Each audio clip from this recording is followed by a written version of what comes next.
Welcome. Episode 10 of the Brown Bostonian Show. I am your host, Kevin Parrington Turner, aka the Brown Bostonian, aka Sir South, aka the one and only, aka the two and only, aka New England's finest. We go hard, so clear. We here. Boston. Great week of football. Preseason's underway. A week away, a few days away from the NBA regular season. I can't wait. It's going to be a good one. It's going to be a goodie. So far as everything's been good. I think we're going to start off first with football. Because guess what? Bailey Zappi is back. He's playing. The Patriots not only beat, they shut out the Detroit Lions 29-0 Sunday. Bailey Zappi threw for 188 yards, 17 of 21 passing, 1 touchdown, 1 interception. He was good. Jared Goff, he got shut down. He threw for 229 yards, no touchdowns, one interception. And if I'm being honest, Bailey Zappi is good. Now, look, like I said before, please, New England fans, please. My uncle, I had to tell him, listen, man, do not think Mac Jones's job is up to be taken. No, when he gets healthy, he's coming back, as he should. Bailey Zappi has not done anything special that Mac Jones hasn't done last year in his rookie season. He only threw for 188 yards. He's good. One thing I do like about Bailey Zappi, it's kind of the same thing I like Mac Jones for last year. He doesn't do anything too much. He doesn't do too much. If he sees a guy open, he's throwing it to him. He doesn't try to lead him too much. He doesn't try to throw a bullet in there. No. That's not what he does. He just does what he's supposed to do. He just delivers passes when he needs to, manage the game clock. This game, there was no violations for the play clock running out. I was pretty impressed with Bailey Zappi, but it was a defense once again, ladies and gentlemen, it's the defense of the New England Patriots that makes a huge difference. Jack Jones, interception. Jonathan Jones played well. Matthew Judon, strip sack. Kyle Duggar picked it up, returned it for a touchdown before the half. Their defense is serious. I put it on my blog. Log on to it after this, the brownbostonian.com, my blog. I said that Patriots defense is top 10 in the league. I might say top 5. Truly, I might say top 5. Dallas Cowboys, I think, has the number 1 defense in the league. We'll get into that later. But the New England Patriots have the top 10 defense. They're so good, they're keeping their teams in games. Now, the only thing I have a problem with that New England team is they are literally trying to bring their offense through their defense. They want their defense to score. That can't happen. If you want to be a playoff team, that cannot happen. Now, they do have a championship type of defense. Don't get that misconstrued. Jalen Mills, he played, but he didn't even step up yet, and I know he can. I'm big on Jalen Mills. He's great. Nonetheless, Jacoby Myers, he came back after being off for 2 weeks. Caught 7 passes, 111 yards, and a touchdown. He was good. Ramondre Stevenson, he played well. Over 100 yards rushing, 161 yards on 25 carries, Damian Harris, he got hurt early in the game. He had to come out, and it was Stevenson all the way. I think Stevenson got that starting job. I was big on Harris. He's still good. It used to be that 1-2 running back combo, but Harris went out with a hamstring injury. I hope he'll be back, but Stevenson, he's the top guy right now. And they're just good. Man. I think that defense is really special. Nonetheless, next, I just want to get into some Week 5 quick hits. Before we get into Week 5 quick hits, the recaps. New England has proven that they're good. Jacoby Myers missed the last 2 weeks. He missed the last 2 weeks. He's their top receiving guy. Kendrick Bourne, Devontae Parker's been quiet. Hunter Henry's been quiet. They need someone else. Jacoby Myers is a huge boost. I think the Patriots are better than people give them credit for. And I've been saying that the whole entire season. But I really mean that. I really mean that, ladies and gentlemen. I truly do. Moving forward, I think it's just a big win. A shutout, that just plays much more to the defense. Lions couldn't get a single point. They're 0 for 6 on 4th downs. They was just stopped consistently by that New England defense. And I think for the next 6 games, they're going to win. They're going to win. I'm saying it now. I said it last week. They're going to win. Next, let's get into the Week 5 quick hits, recaps. Russell Wilson, he's stealing money, y'all.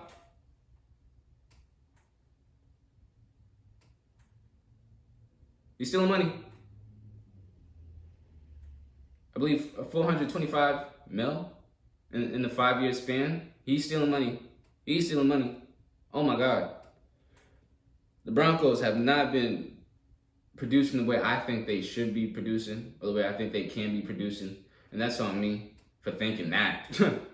I think they'll turn it around a little bit. You know, the division is tough. It's so tough. But the Chargers, we'll get into the rest of them. But Russell wasn't stealing money. He needs to be in jail.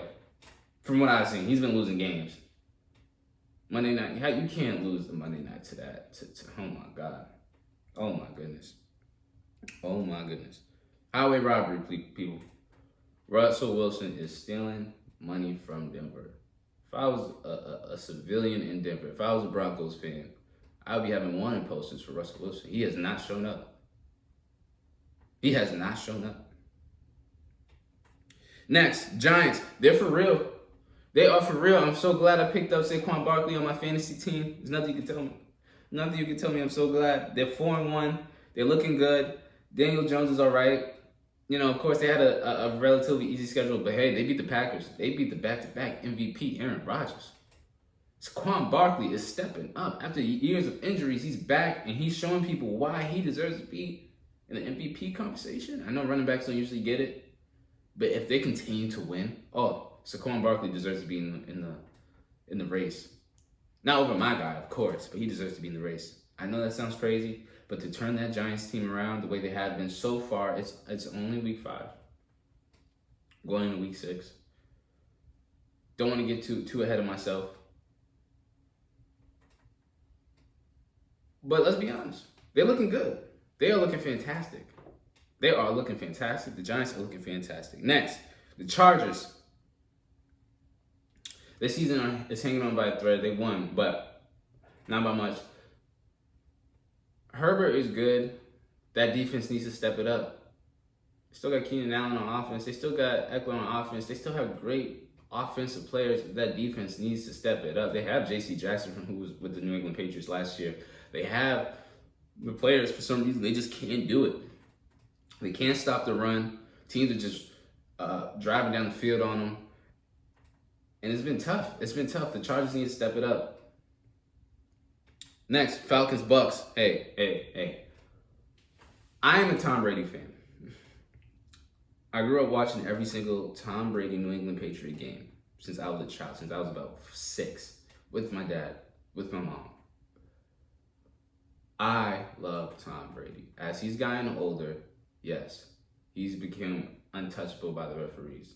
But what we saw, what we've been seeing, they're just not allowing him to be touched. He is not allowed to be touched. And that was not a pass interference. I was watching the game live. The NFL needs to do something. And there was another instance, we're going to get to it. I'm going to get to it later in this one, in these quick hits as well. But the NFL needs to change something about these roughing the passer calls. They need to be reviewable. They need to be reviewable. Next, the Steelers season is over. Only put up 3 points. I don't care if it's Mr. Trubisky. I don't care who else is. It don't matter. They got smoked by the Bills. They got smoked by the Bills. Yes, the Buffalo Bills, number 1 team in the AFC right now. Perhaps the number 1 team in the NFL. I wouldn't say it. But they got smoked. They got smoked. And they lost to New England Patriots, which was not a good look on them. They just been losing. And to lose the way they did, it could have been even worse. Sean McDermott show some mercy. It's time for rebuilding. Big Ben is out. It's time for rebuilding. I don't care who they got. Get rid of them in Pittsburgh. It's time to rebuild. It's time to rebuild. The season's over. The Dolphins season may be over as well. Tyreek Hill, I believe he's going to be all right. I hope so. Tua, obviously, he's going to be out. I don't think he's coming back for the rest of the season. As I said, although I didn't predict the injuries, it came with it. It came with it, ladies and gentlemen, when I said the Dolphins season would eventually turn to the worst. And it has. It certainly has. Let's not get that misconstrued. They're okay. They got steamrolled this past week, and it's okay. You know, they're still good. They're still okay. They just need to figure out somebody. You know, with Teddy Bridgewater, he's definitely not it. He's not it. He's not the guy for it. But the Dolphins season may be over before he even started. Tyreek Hill he's still gonna get his money. I think he's still gonna ball out. He's too fast. He's too good. So they're still gonna be exciting. They're still gonna make games exciting. Next, Vikings. Listen, I've been up and down on the Vikings so far this season. Up and down. 1 week, they're good. Next week, Kirk Cousins average. The next week, Justin Jefferson's amazing. They're giving the ball. Dalvin Cook is getting the ball. They're good. The next week, the defense needs to show more consistency. They can't do everything both sides. However, they deserve to be in some conversations in the NFC as one of the best teams. They really do. They've been showing out. They have been showing out. Shout out to the Vikings. They're bordering a top 10 team in the NFL. Maybe top 5 team in the NFC. Kirk Cousins is still an average guy. But Justin Jefferson, he's a monster. He's been balling. He's on my fantasy team. As you can see, I've been balling fantasy. I've been balling. Ask me for some fantasy tips, you know, if you ever need some. Next, Taysom Hill needs the ball more. He needs to be quarterback. He needs to be the star. I know. They got they got Michael Thomas. They got the Saints still have pieces. They need to figure out how to get Taysom Hill the ball more. Whether it's as running back, whether it's as quarterback, he needs to be the guy because he's just so sneaky with the ball. I think he possesses a special talent, and not even athletically. I think he just knows the game. Sean Payton knows how to get him the ball and make him score. He had 4 touchdowns. He's special. He's special. We're not going to say he's special. He's a tight end too. He's special. Panthers got rid of the head coach. Baker Mayfield's next. That's all I'm saying. Christian McCaffrey, please put Christian McCaffrey on another team. He deserves more than what he's getting in North Carolina. He really does. Next, Eagles, Jalen Hurts playing like the MVP. I know that's no secret. They've been raving about him on ESPN. I haven't. I mean, he's been great. He's on my fantasy team, as you can see. I think I'm going to name this episode Fantasy Team. The Fantasy Gods. Jalen Hurts, the Eagles, undoubtedly best team in the NFC. Jalen Hurts playing like the best quarterback in the NFC. Even over Aaron Rodgers, for sure over Aaron Rodgers. Aaron Rodgers is struggling out there in Green Bay. Next, Cowboys, top defense in the NFL. Best defense in the NFL. I don't know if anyone's going to argue with that, but when you have a second-string quarterback who's undefeated so far in the season, you can't ignore that, and that goes to the defense. That really goes to the defense. They're naming Michael Parsons the second coming of LT. That's crazy. Of Lawrence, that's crazy. Cowboys, top defense in the NFL. Ravens, they still deserve to be in the championship talks.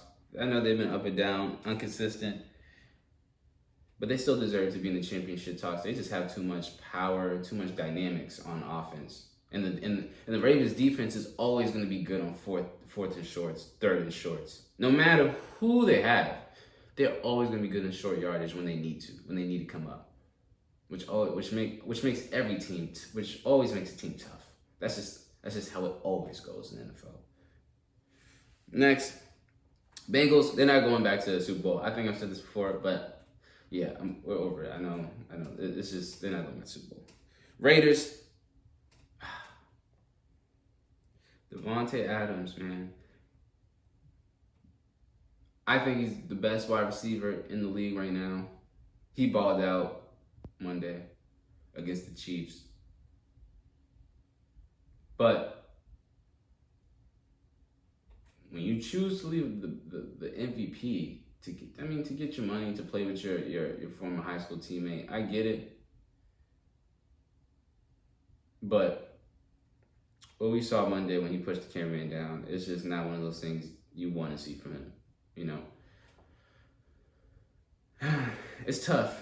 And Josh McDaniels, I think before the first half of the season, I think Josh McDaniels is gonna be back in New England. I think New England's gonna be good offensively. That's a hot take. That's my prediction. I think Josh McDaniels is. I hope not. I just think he's gonna be let go from Las Vegas, and I think he's gonna be back in New England as an offensive coordinator or quarterback coach. And Chiefs, hey, Patty Mahomes is my MVP. Travis Kelce, amazing. That's all I got to say about the Chiefs. They're my pick to win the Super Bowl. Next, I'm gonna give Week 6 predictions. I'm gonna go fast on these. Commanders versus the Bears. I'm gonna go with the Bears. Commanders have too much going on, especially with their owner, especially with Snyder. They're trying to get rid of him. They just have too much going on. Ravens at the Giants. That's gonna be a great game. Oh my God, it's gonna be a great game. Giants are at home. Now that they're 4-1, more fans are going to be in the stands. It's going to get rocking in there. And Saquon Barkley's going to ball out. I think the Ravens defense struggles against the running when it's like first down and second down. So I think Saquon Barkley's going to rush for over 100 yards. But I think this game will tell it all for both teams. I'm going to go ahead and say the Ravens. I'm going to go ahead and say the Ravens. Next, we got Jags versus Colts.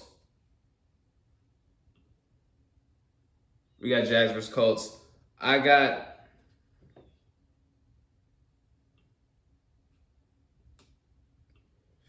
the Colts on this one. I know the Jags have been doing all right. I got the Colts on this one. Pats versus the Browns. I got the Patriots. Bengals versus the Saints. I think the Saints are going to figure it out. I think the Bengals are just too much issues going on getting together with their offense. Buccaneers versus Steelers. I got the Buccaneers. Easy. 49ers versus Falcons. I got the 49ers. Jimmy G, he's doing all right. They got a good defense, good wide receiver core, good running game. Jimmy G just has to be okay, and he's going to win games. Jets versus the Packers. I hope the Packers win. Come on. And I'm a Patriots fan, so I hope, the Packers will win, but it's not looking too good. They got their second New York team. They should not be losing Lambeau Field to the Jets. Vikings versus Dolphins. Vikings. Panthers versus Rams. I got the Rams. Although the Rams are struggling, I got the Rams. Cardinals versus Seahawks. Yep. That's my upset of the week. I got the Seahawks being the Cardinals. Bills versus the Chiefs. Woo. Bills versus the Chiefs. Recap of the AFC Championship. Oh no, I'm sorry. Of the second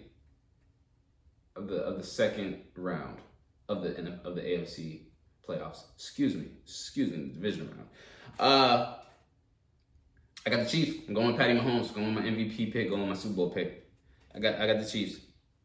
I think they're gonna take it so serious. Next, Cowboys versus the Eagles. Oof, that's gonna be a great game too.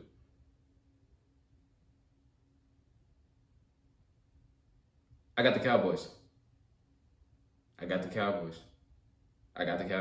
defense is really good. Broncos versus Chargers, that's also going to be a big game. I think Russell Wilson's going to come out and show that he did not rob these people, even though he did. I think the Broncos are going to win. They're going to beat the Chargers. That's my picks. So, next, Next is the Celtics preseason. First, they've been looking good. Celtics first game in the preseason, they beat the Hornets 134-93. Second game, the Raptors won 125-119, but the Celtics were up the most of the game by like double digits before they took the starters out. Even though some guys still didn't play, they sat out. Third game, Celtics beat the Hornets 112-103. We're just a few games away from the regular season. It's going to be on the 18th of October, so only in 5 days. They look good. They look good. I think they made it a point this preseason to show out and to show that they still have the chemistry. They've been up by like 20 points. They've been hitting threes. They've been getting hot. Grant Williams, Derek White has been showing out. I saw the clip of what he did with Melo Ball. Melo Ball's still great. Sorry, he's still great. But the move was amazing. Made him fall to the floor, made him touch the floor. Derek White, Grant Williams have been showing out. Blake Griffin has shown he can be a good part to that team. He's not doing too much. He's not doing more than he can do. He's been showing he can fit in. Jaylen Brown has shown he's got the handles now. He's been showing that he can play defense. He's been showing he can shoot. Jason Tatum, he's just getting a bucket. Just doing what Jason Tatum does. Sam Hauser. He's a shooter. Pure shooter. 6'7". And a shooter with a quick release. I like him. I liked him last year, but he got in during garbage time.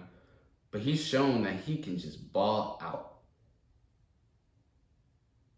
I like what I've seen from him. I like what I've seen from Sam. I hope he finds his way in the rotation because that is going to be a good one. I think although the Celtics don't need much issues with shooting, you got Jason Tatum, you got Jaylen Brown, you got even Marcus Smart, you got Derek White, you got Grant Williams, you got Payne Pritchard. Payne Pritchard, who's been fighting for his spot in the rotation. They've been showing they can shoot. They've been getting hot. Even Al Horford can still shoot. But I think if the Celtics find their way to get Sam Hauser into the rotation, I think it adds a new dynamic of having a guy like a Duncan Robinson for the Heat. He's not as fast or as mobile off the pick as Sam Hauser is. As Duncan Robinson is, excuse me. Because Duncan Robinson, he's more of a guard too. Like he's just more elusive, more agile than Sam is. But I think Sam, he could be a good fit. So can Blake Griffin. Malcolm Brogdon, he's shown he can be good too. He's been coming off the bench. Derek White has been starting. I think Malcolm Brogdon could be a great. He might be the sixth man of the year if he's fully healthy throughout the season. I still haven't seen too much what he can do within the offense of the Celtics yet, but it's preseason, and we're gonna see what he does in the regular season. Regular season is just a few days away. By the next time I speak to you guys, we'll be into the regular season. And I can't wait to be full into the NFL season and an NBA season. So that's what I've been seeing from the Celtics. It's been looking good. I'm excited for it. Next, off of sports. Red Sox season is over. But off of sports, we're going to go to battle rap. No crazy cards coming up this weekend, but URL does have. They did announce Geechi Gotti versus Murda Mook, November 6th. I'm going to keep bringing this up as we get closer to the date, just because it's one of those battles where it's just huge. It's kind of a monumental, which means it means a lot for both eras. Murda Mook, he's like the Michael Jordan of battle rap, kind of started the Smack DVD era with Smack.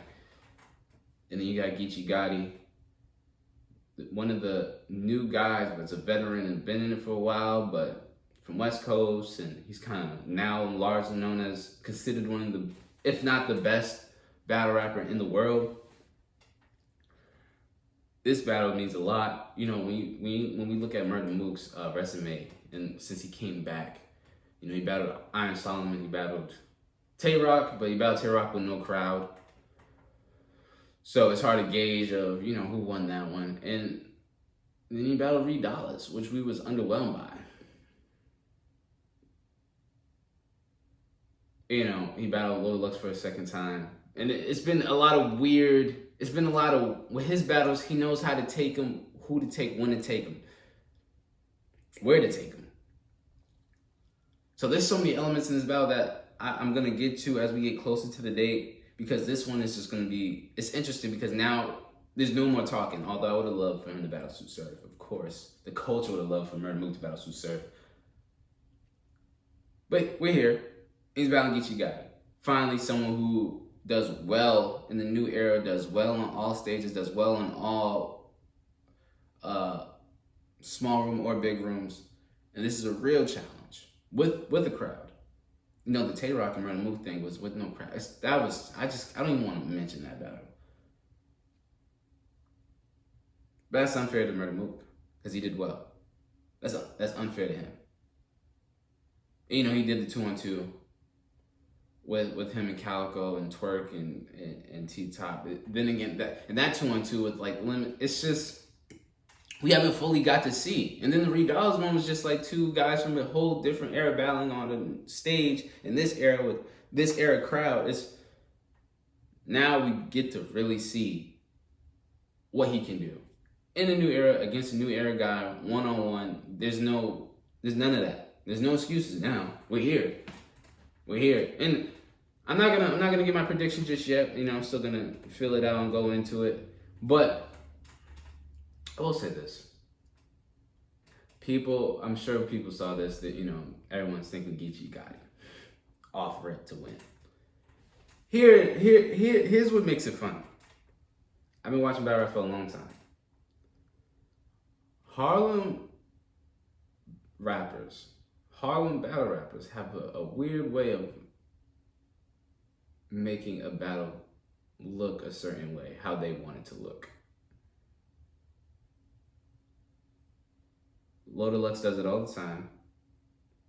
Charlie Clips does it all the time.